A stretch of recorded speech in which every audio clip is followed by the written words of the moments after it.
Joe, I cannot believe it. We are finally in the improving phase of the Solopreneur Success Cycle. I feel like it has been a long time coming for this. Every component is important in the Solopreneur Success Cycle. Improving your business is so important, especially if you need it, but it's good knowledge, even if you don't think you're there yet.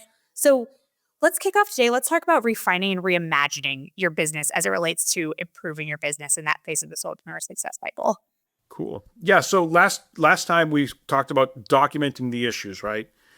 And every once in a while, you come across an issue that you need to think about right away. And, sometimes it's just some stupid little thing that's making your life miserable, but there are existential threats. And I just want to start with those. There's a lot of these changes could just be tweaks, improvements, making things better, fixing some annoying thing. But occasionally there's existential threats. And you don't want to ignore those. You don't want to hold off on those. So if it's something that's going to destroy your business, either something isn't working from the start or something changed, some ChatGPT came along or some new competitor came on the horizon that's, selling for 1/10 of what you're selling for because it's a big company, whatever.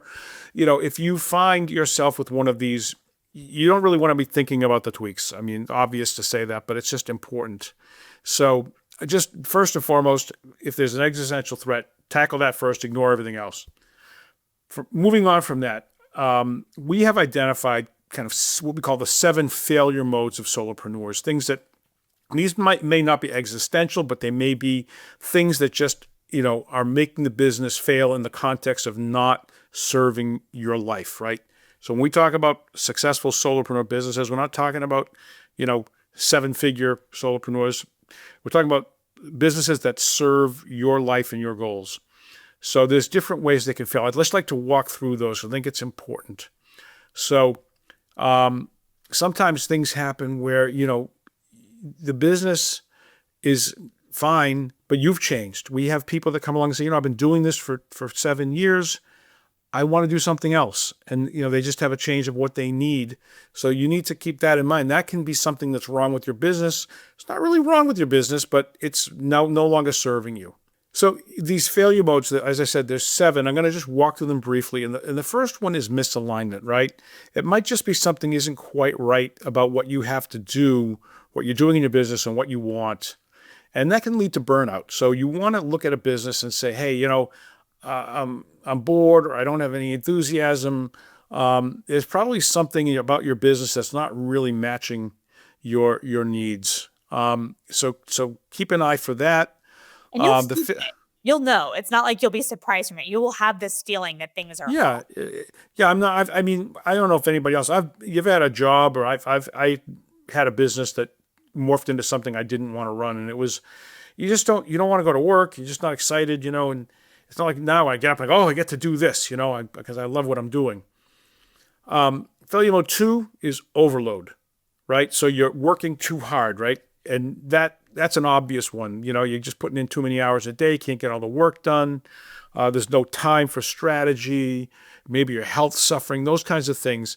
That's a really important one to address, and we don't have time in this, this soundbite episode to go into all the ways to address this, but you're never going to be able to scale chaos. So if it's not letting you have a life around the business, at least after the beginning, sometimes the beginning can be hard, but if the day-to-days of running this business are eating you alive, do something. Next one is you're not making any money.